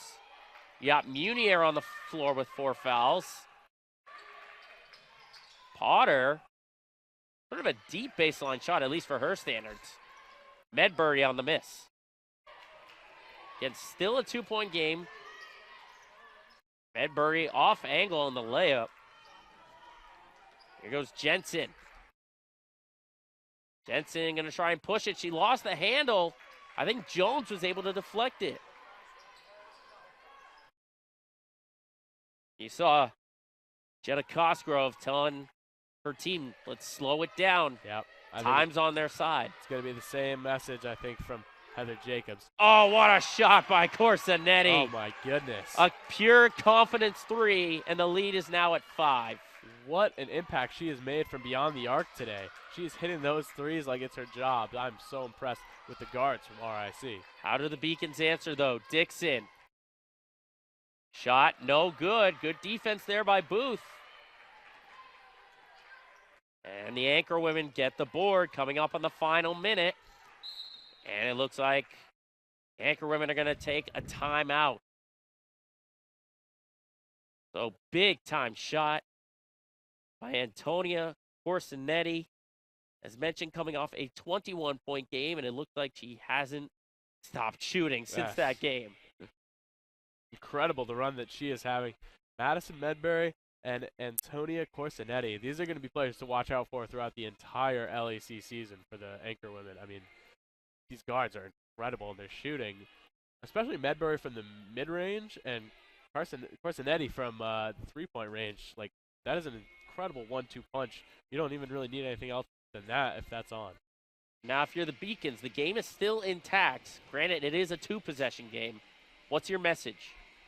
Slow it down again.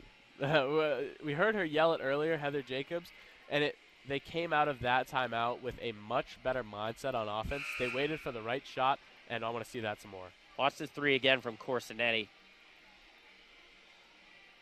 Just a little sidestep. And she knew that the whole way. She dribbled down the court like she was just waiting for that shot to come, and oh my goodness, was it sweet. Yeah, she didn't even wait for the screen. She just took a sidestep and just fired away. And it could be a deciding shot for the moment. But Alexa Potter coming off the court seems to have re-aggravated a knee injury. The Beacons going small ball here, as are the... Oh, here goes Medbury. He's got an open lane.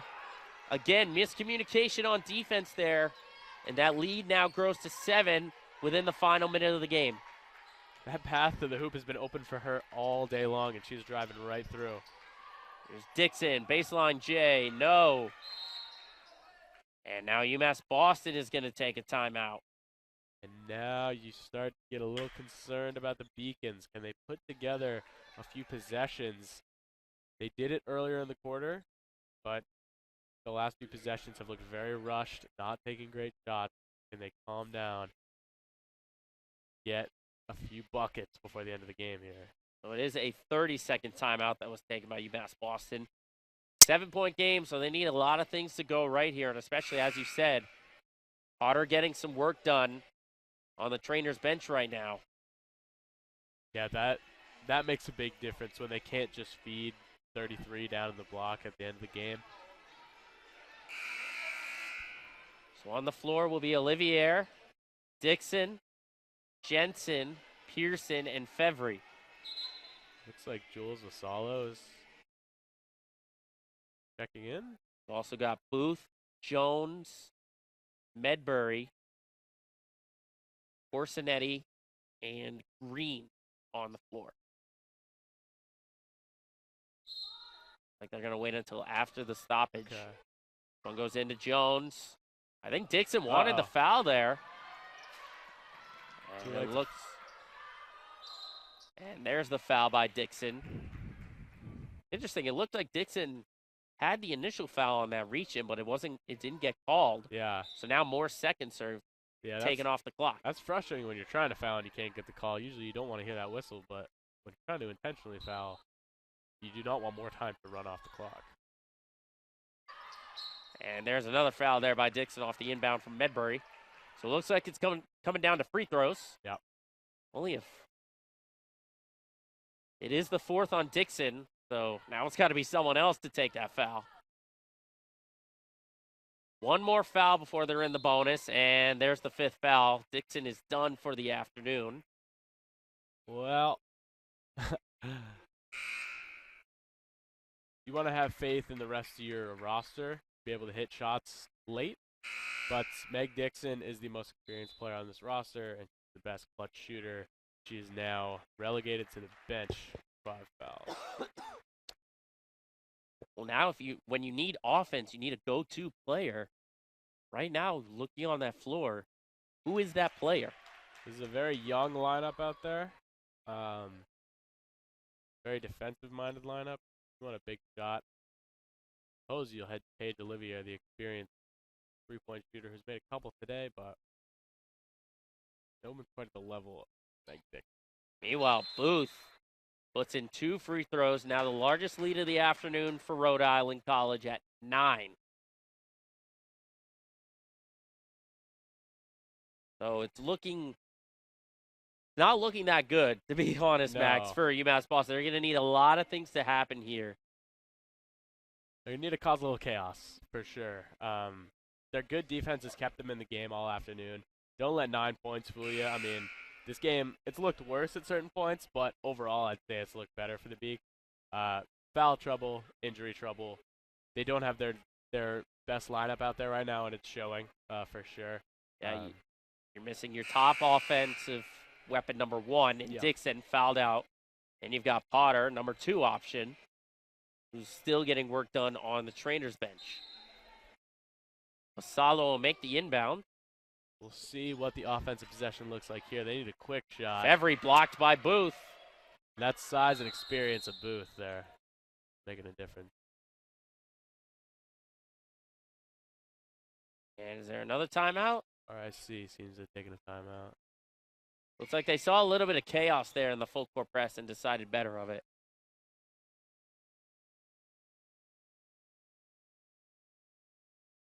It looks like, I just saw it at the scorer's table, Beacons have 1 timeout left.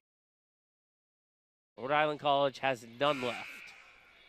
In a 63-54 game, 31.4 remaining on the clock. Again, this is game 1 of our doubleheader. The men are coming up next. Be another UMass Boston Rhode Island College matchup. Corsinetti gets it over half. There's the foul by Olivier. We got Corsinetti back to the line. Yeah, just got away from the Beacons a bit here at the end. It's not reflective of the performance overall. Strong defensive showing. Much better on offense than they were last time out. It's encouraging going into the break, but again, you still don't have a conference win. You're going to be heading into a heavy conference schedule. Wanted this confidence for sure. Now the Anchor women are unloading the bench. And we'll get more into it in the post game, but there is some good stuff to feel if you're on the Beacon side of things, especially hanging around with a team as good as Rhode Island College, as you see Jensen get in there and draw the foul. Yes, absolutely some positives. I think the week off since the big loss to WPI, it did some good things for him. It allowed him to regroup and figure things out on offense. And look, defense has been good. 65 points isn't great, but they stayed in this game with them. Jensen off the first, especially the way the game was going. Remember that first quarter, down 12-4, only putting up 4 points. Thinking, here we go with another WPI performance. But no, they turned it around and looked very strong offensively. Right. 4 points at a quarter, something you never want to see. So it's good to see that they picked it up here later on in the game. Goes into Green, loose ball. Green gathers it. Rhode Island just going to swing it around, and they're just going to try and dribble out the clock. Going to be it here. Beacons are not going to foul. And that will end the game. So a big win from Rhode Island College. It looked comfortable. Got down very close at the end, but eventually they pulled away late and found themselves winning 65-55. We'll take a short break, and we'll wrap things up here before we kick off our men's game. The Anchor women come out on top of the Beacons. Responsibility is being accountable for your words and actions, first and foremost. It also is an obligation to be a positive influence in the communities around you. Being in a D3 program, you're going to have lots of different opportunities. You're not just an athlete, you're also involved in student life. Your academics are extremely important. We give a lot of our student athletes responsibilities right from the start by giving them leadership opportunities, by having them engage in the community, be a positive influence. That's being a responsible person. I believe sportsmanship is it's a mutual admiration and respect for your fellow competitors.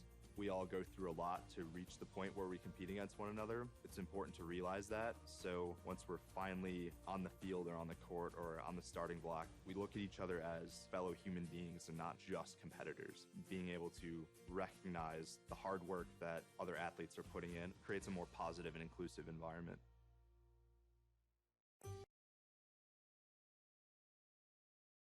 $65-55, the Anchor women beat the Beacons here. They get themselves now to 8-2, 4-0 in conference play. That's their 7th straight victory as well. Max, I got a feeling Rhode Island College is going to be a good team for quite a little bit of time here during the season. Yes, I would not be surprised if they lock up another LAC conference championship. The way that they played today against a strong Beacons squad. I mean, you're going to look at a 10-point loss and say that that's really a tough look for the Beacons, but it was not that much of a blowout. If you look at the first quarter or the last quarter, yeah, they definitely got dominated, but in the middle, they really made it a game. They kept it close. They tied it up a couple times. They went ahead at certain times throughout the game. So the Beacons' defense was able to keep them in the game, and the offense looked a heck of a lot better than last time, if nothing else. So you're looking at our upcoming schedule for the Beacons as they fall to 6-6, 0-3 in conference play. They've got Eastern Nazarene at 11 a.m. on New Year's Eve. That is 2 weeks from today. Then they will be at Castleton on January 4th. Follow that up with Plymouth State on the 7th.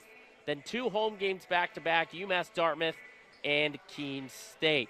So that wraps it up here from the women's side of things. Want to thank everyone on our production team, our producer Michael Vesky, and our director Georgia Bonney. I'm Joe Braverman. That's Max Clifford. We got much more coming from you. Also mention our camera operators Colin Ford, Josh Eastman, and Mariano Jimenez. Our graphics Tam Landry, and our replay from Elena Albano. Stay with us. We've got the men's basketball team coming up. UMass Boston, Rhode Island College. But until then, the women of Rhode Island College win it 65-55. For Max Clifford, I'm Joe Braverman. You have been watching women's basketball as a part of the Beacons Broadcast Network presented